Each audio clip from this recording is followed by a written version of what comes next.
I'm a fan of Dave Ramsey and I hate credit cards, but that had to change.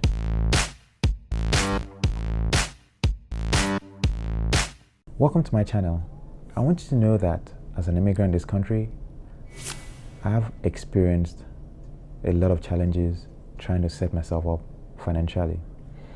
And I would like to share my journey with anyone that is willing to listen and maybe take some hints or tips that might help speed up the process for them.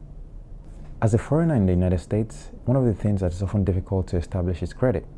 We all know that.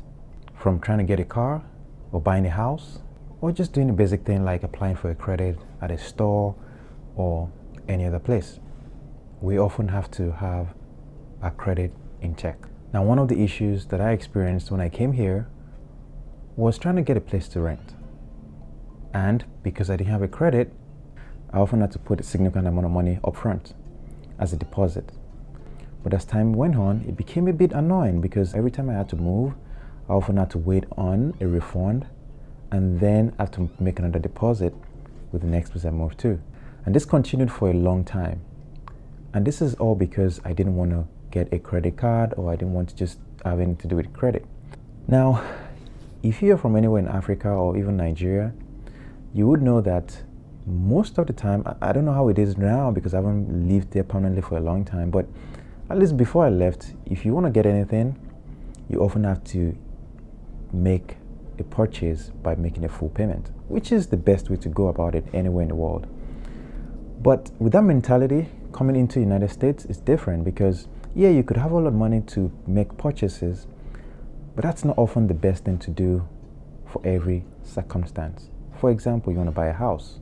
You're not going to put, $200,000, $300,000 upfront unless you have that kind of money sitting in your bank account. And that's something that will hold a lot of people back if they don't get to learn the ways to adopt a new lifestyle, which was one of the things I found difficult when I came to the United States. So like I said, for everywhere I was moving to, I had to wait on my refunds, and then I had to make another deposit. And sometimes these deposits are often up to 2 months in advance. Over time, I realized that this was costing me a lot of money. Aside of making upfront payments for like a place to rent, I also had to make upfront payments for my utilities like water, electricity, internet. Now, all these things would require me to put from up to $200 upfront, excluding the setup fees, all because I do not have a credit. The other thing that is also affected by my lack of credit is my insurance. My car insurance were high, and that's also because I had no record or any financial record showing how trustworthy or financial trustworthiness, if that's the word to use. But you get the point. My insurance were high, and this is all because I do not have any form of financial report in my name. I did this for about 5 years without having a credit card. I held on to the belief that I didn't want to get a credit card. Over time, I realized that if I'm going to be establishing myself in this country, you have to do certain things the way they do it in order to be able to make significant progress. So I decided to get a credit card, but I made sure they were all paid every month. Now, that has helped me a lot. And when I say a lot, I mean a lot. My insurances are now a little bit lower than what they used to be. Each time I have to move now, I do not have to make upfront payments. I just submit an application, they check my credit, they find no derogatory reports, and I'm approved for a place to rent. And same thing when it comes to buying a car. Now, this has been a financial help because you see, all this money that I've had to put upfront for a place to rent are now used towards other things like investing or savings. Because any amount you put upfront for a place to rent or for any form of utilities, this is money that you've given away temporarily. Even though it's still yours, you will get no interest on it. you will only get what you refunded. So if you stayed in that place for 2 years, 3 years, that's 2 years or 3 years of your money locked away. And like I said, some of these amounts are quite a lot. Sometimes it's an upwards of $1,000, $2,000 that you have to put up front for a place to rent. And that's your $2,000 accruing no interest. Mind you, there's even depreciation. So your $2,000 that you put up front in the next 2-3 years is worth maybe $1,900 or something. But you get the point I'm trying to make. So if I were in your shoes as an immigrant in this country, I'll get a credit card. I would like you to understand that everyone's situation is different. Some people have a lot of money coming into the United States, and if you do have a lot of money, well, maybe you don't really need the credit. If you think you're not going to buy a house and you probably just make a full cash payment to buy a house, then maybe this is not important for you. But if you're someone that you think you want to settle in the United States for a long time, you definitely want to have a credit. Mind you, I love Dave Ramsey and I follow most of his teachings. But credit card is one of the easiest ways to get started. And that leads me to my first point. Get a credit card. Why is a credit card so easy? Why is it the most important step to take as a foreigner? Well, it requires less amount of money to get started with. You don't need a lot of money to get started with a credit card. And most credit cards will often report to a credit bureau, which is where your credit is going to be established, at least what we call the credit score.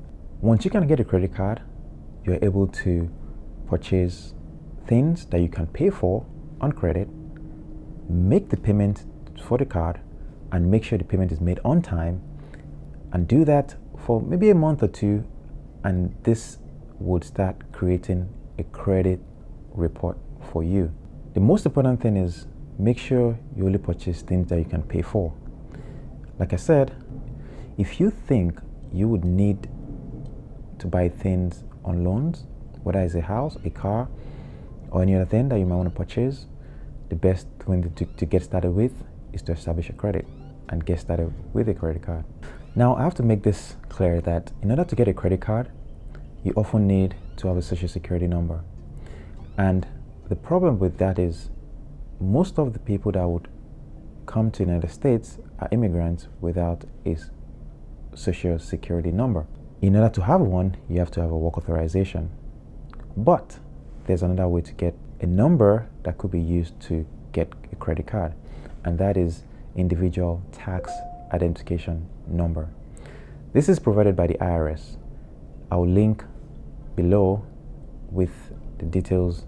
Once you can get your social security number or your individual tax identification number, you want to make an application to a bank to get a credit card. Keep in mind that you want to look for a bank with low fees, and in addition, that will make your reports regularly. So I would always advise that you get your credit card with an established bank. Secondly, if you cannot get a credit card right away, you can also get a secured credit card.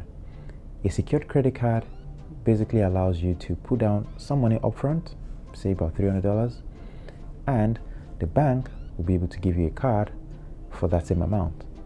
But the difference is that you still have to make payments back to that card. The reason why it's called a secured card is because the money is held just in case you fail to make payment. The benefit of this secured card is you would get a credit card type of reports made in your name to the credit bureaus, which is what you need because you want reports to be made in your name that your payments are on time and you know how to manage your finances. Another thing that you can also do is if you find a place to rent that make reports to credit bureaus. Now, generally, this isn't a common thing, but some places do. So if you can find a place that will make a report every month that you made your payment on time, that would definitely help.